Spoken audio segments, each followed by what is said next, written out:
Assalamualaikum warahmatullahi wabarakatuh. Apa kabar anak-anakku semua? Ketemu lagi dengan Miss Windy Laksono. Ya, kali ini kita belajar materi statistik inferensial ya, matematika peminatan kelas 12 di semester 2 ya. Semester 2 ini kita masih punya 2 bab, ada statistik inferensial dan juga data berdistribusi normal ya. Saya harap kalian masih tetap semangat belajarnya meskipun sebentar lagi kalian sudah mau selesai nih sekolah SMA-nya ya, mau masuk ke jenjang perkuliahan. Oke. Saya harap kalian bisa menonton video ini sampai habis ya supaya bisa lebih mudah memahaminya. Oke.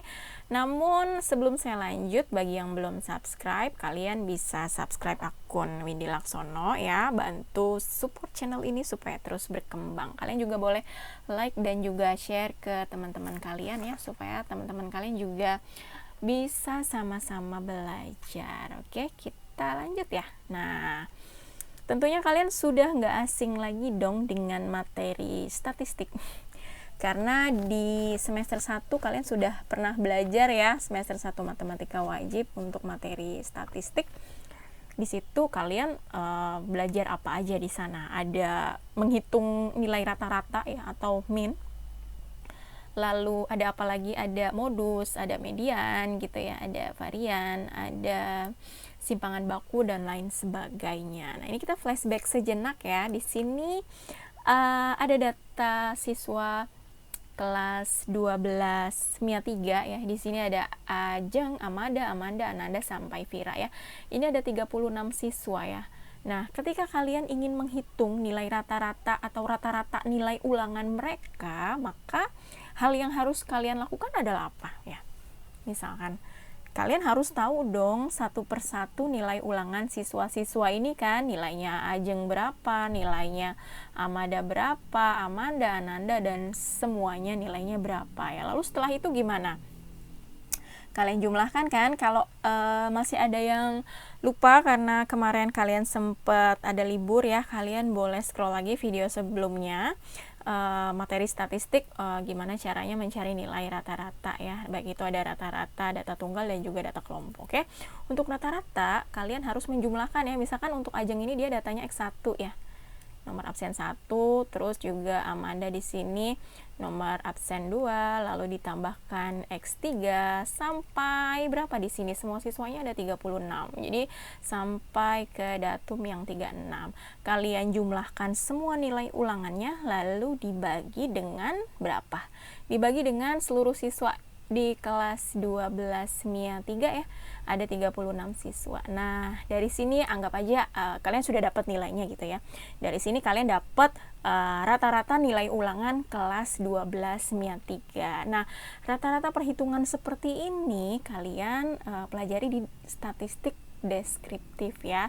Kali ini kita babnya tentang statistik inferensial. Jadi untuk menghitung rata-rata kita nggak pakai cara ini gitu ya. Lalu gimana caranya? Karena yang ditanya rata-ratanya dalam statistik inferensial, kita nggak butuh semua nilai ulangan semua siswa gitu ya. Kalau ini masih gampang, siswanya sedikit 36, jadi kalian bisa ngedata, ngejumlahin semua 36 siswa. Tapi kalau misalkan rata-rata nilai seluruh siswa di SMA tertentu gitu ya, yang jumlahnya 1000 gitu ya, mungkin kan kalian kalau ngedata satu-satu gitu kan pasti capek juga. Nah, untuk statistik inferensi kalian hanya butuh sampel, beberapa sampelnya aja gitu ya. Karena kalau statistik inferensial, inferensi itu kan artinya kesimpulan ya gitu. Jadi statistik inferensial, konsep statistik gimana kita ngambil kesimpulan aja dari sampel yang diambil. Misalkan di sini saya ambil sampelnya Kania gitu ya, lalu Sinta gitu, lalu ada Maulana, ada Ananda misalkan, terus ada Syakira, ada Bonardi ya. Misalkan dari 36 siswa ini saya ambil 6 orang sebagai sampel gitu. Misalkan berarti kalian tinggal ngejumlahkan nilai ulangan dari ke-6 sampel ini ya, lalu dibagi dengan 6 gitu kan. Misalkan rata-ratanya 80 ya. Nah, hasil dari perhitungan ini diharapkan sama persis atau mendekati lah ya, minimal mendekati dari perhitungan yang kita hitung menggunakan statistik deskriptif gitu ya, karena pada intinya statistik inferensial kita hanya gimana cara mengambil kesimpulan dari sampel yang kita pilih gitu. Nah, di sini populasi, kita ngambil sampel dari beberapa populasi ya. Tadi populasinya itu seluruh siswa kelas 12 MIA 3 ya. Lalu sampelnya ya ini 6 orang yang dipilih gitu ya. Sini populasi himpunan semua unsur yang memiliki beberapa karakteristik yang sama atau homogen ya. Lalu sampel bagian dari populasi yang memiliki sifat atau karakteristik dari populasi tersebut ya. Lalu ini tadi statistik inferensial, metode yang digunakan untuk menganalisis data sampel untuk mendapatkan kesimpulan umum dari data induknya ya. Lalu gimana sih teknik penarikan sampel dari suatu populasi ya, atau teknik sampling? Nah, tentunya ada beberapa teknik sampling ya dalam statistik ya. Nanti kalian akan memperdalam materi teknik sampling di bangku kuliah ya, di mata kuliah statistik ataupun metodologi penelitian gitu ya. Di sini cara yang bisa kita pakai adalah sampel acak atau random sampling ya. Random kan acak gitu ya.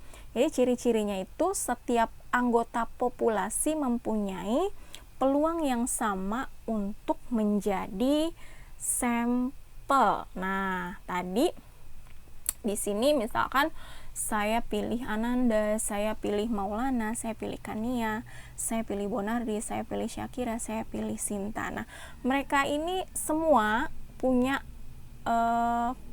peluang yang sama untuk dijadikan sampel ya. Misalkan kalau saya pilih Ananda, dia punya peluang 1 untuk dipilih, 1 dari seluruh siswa ada 36. Begitupun Kania, dia juga punya peluang 1/36. Begitupun Sinta juga punya peluang 1 dari 36 siswa ya. Jadi semua punya peluang yang sama untuk dipilih ya. Namun cara yang saya pakai ini, saya pilih Ananda, saya pilih Maulana, saya pilih Sinta, saya pilih Kania, saya pilih Syakira, saya pilih Bonardi. Ini bukan sampling acak ya, atau random sampling. Nah, kalian bisa untuk memilih sampling, kalian bisa buka situs random numbers generator ya untuk milih. Ini kan siswanya, misalkan di sini Ajeng nomor absennya 1 gitu ya. Lalu Amanda 2, Amanda 3 sampai Vira ke 36. Nah, gimana untuk milihnya gitu? Kalian bisa pakai kalian bisa buka situsnya ya. Ini misalkan saya keluarkan dulu. Nah, di sini kalian bisa pakai ini ya. Kalian bisa klik random numbers generate, random numbers generator. Oke, pilih yang ini. Nah, di sini dia ini ya, true random number service. Yeps. Nah, di sini muncul di samping ini true random generator. Tadi populasinya dari 1 ya, 1 sampai maksimalnya 36. Tadi kan populasinya dia sampai 36.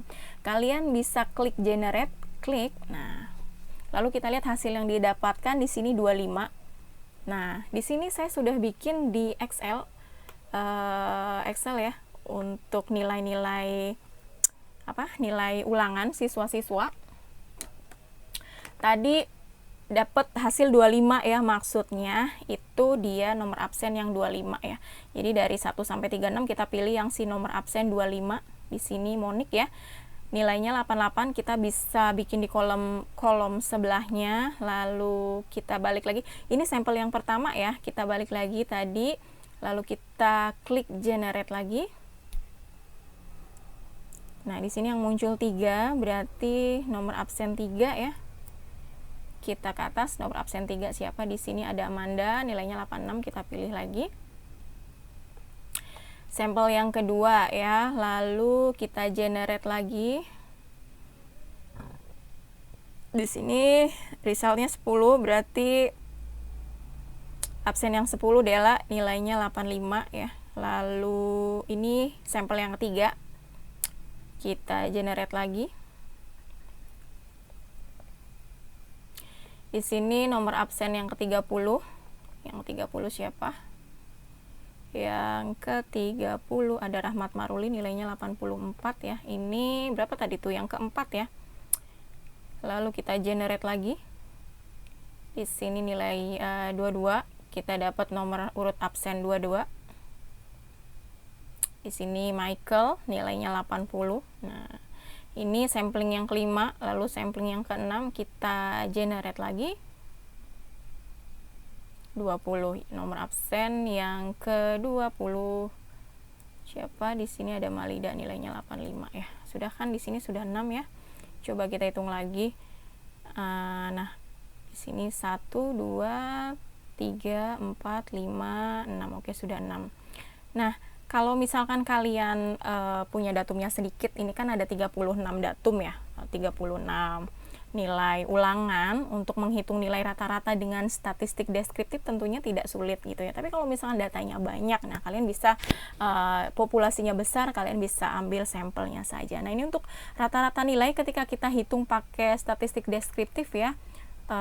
Hasilnya 83,75. Ini dapat dari kalian cara ngitungnya.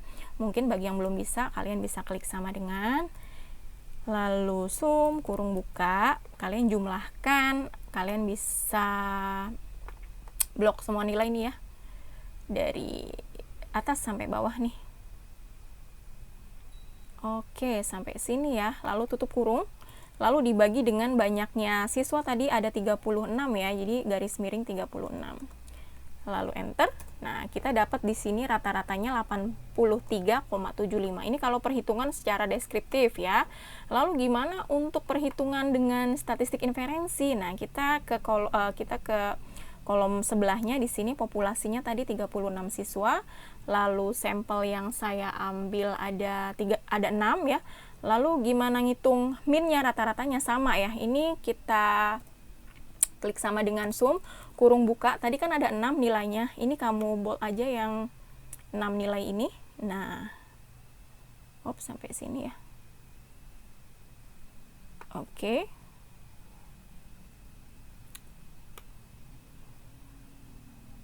Kita ulangi lagi. Nih. Ya, sampai sini. Oke, sampai bawah. Tutup kurung. Lalu dibagi dengan 6. Tadi kita ngambil sampelnya 6. Enter. Nah, di sini dia nilainya 84,6667 ya. Karena yang kita cari mean-nya saja atau rata-ratanya saja, dan diharapkan ini sama atau mendekati ya. Tadi kan di sini dia rata-ratanya kalau pakai statistik deskriptif 83,75, artinya ketika dibulatkan dia 84 gitu ya. Nah, ketika menggunakan statistik inferensi sama, mean-nya juga 84, sekian, artinya ya kesimpulannya itu mendekati. Kita bisa pakai cara ini kalau misalkan data dan atau populasi yang kita ambil itu jumlahnya besar gitu ya. Kita bisa balik lagi ke materi ini. Oke, ini tadi sudah ya. Nah, sampel acak sudah ya. Lalu percobaan acak. Nah, percobaan yang hasilnya belum bisa ditentukan secara pasti, hanya berupa kemungkinan. Misalkan ketika kita melempar dadu atau koin gitu ya, semua kemungkinan hasil dari percobaan itu disebut ruang sampel atau kita simbolkan dengan S besar gitu ya. Misalkan untuk dadu, nah untuk dadu maka ruang sampelnya dia 6 pangkat N ya.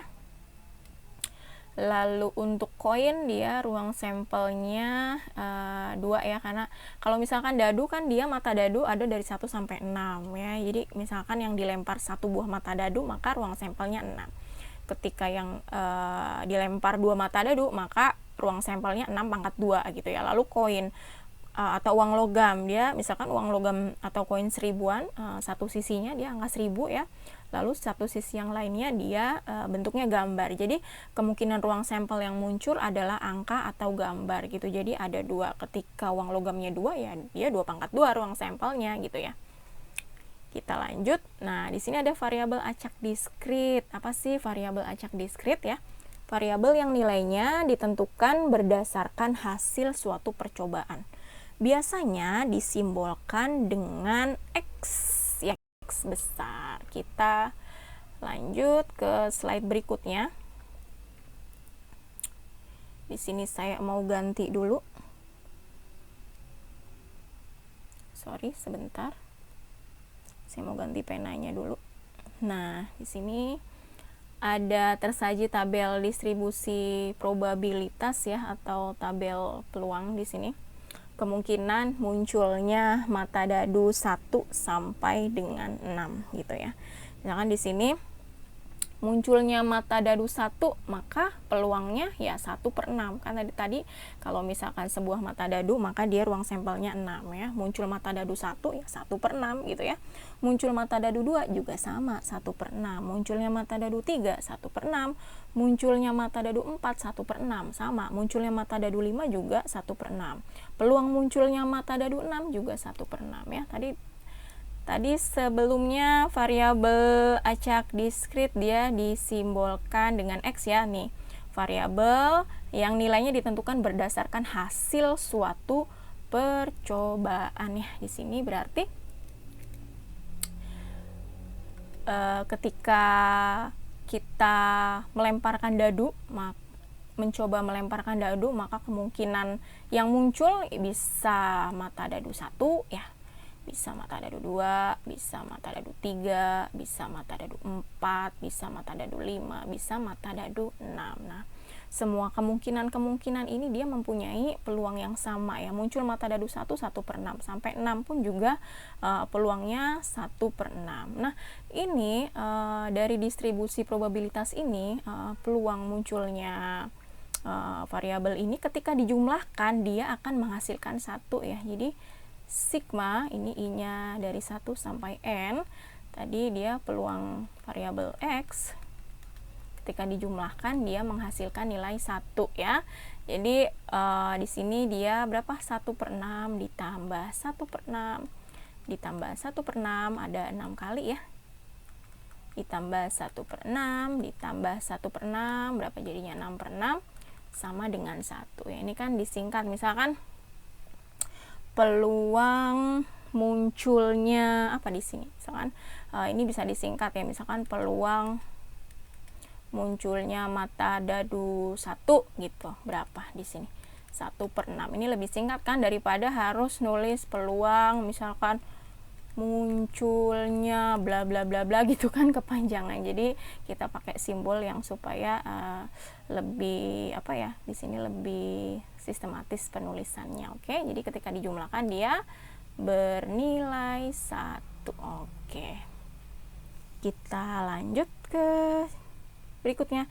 Di sini ada percobaan distribusi binomial. Apa sih distribusi binomial itu? Nah, jika suatu percobaan berlangsung berkali-kali, maka akan muncul 2 kemungkinan ya, yaitu sukses atau gagal. Di sini asal kata dari binomial, bi itu artinya 2 ya, jadi akan muncul 2 kemungkinan, sukses atau gagal. Misalkan pada saat melempar sekeping uang logam ya, saat uang logam dilempar sebanyak N kali, kemungkinan akan muncul apa? Kemungkinan muncul sisi gambar atau kemungkinan muncul sisi angka ya. Nah, jika kemunculan sisi gambar dianggap sukses, maka kemunculan sisi angka sudah pasti dianggap gagal. Lalu gimana ciri-ciri percobaan binomial? Tentunya percobaan itu dilakukan sebanyak N kali ya. Lalu setiap percobaan memuat 2 kemungkinan, yaitu sukses atau gagal. Percobaannya saling bebas atau independen, dengan peluang suksesnya kita inisialkan P dan peluang gagalnya kita inisialkan dengan Q ya. Dengan nilai Q itu dia sama dengan 1 dikurang P ya, karena peluang sukses atau gagal ketika dijumlahkan itu dia 1, bernilai 1 kan, tadi semua kemungkinan peluang itu dia ketika dijumlahkan bernilai 1. Jadi ketika kalian mencari nilai Q-nya ya tinggal 1 dikurang P ya. Lalu peluang terjadinya X sukses dari N percobaan disebut dengan distribusi binom yang dapat dirumuskan sebagai berikut. Nah, di sini penulisannya ya, B itu untuk binomial ya, dibaca peluang binomial X jika dilakukan N kali percobaan atau N kali pengambilan gitu ya, dengan peluang sukses adalah P gitu, atau nanti tergantung soalnya, nanti kalimat soalnya bunyinya gimana ya. Lalu ini kombinasi X dari N unsur ya. Nah, bagi yang belum belajar materi kombinasi, kalian bisa scroll video saya yang sebelumnya.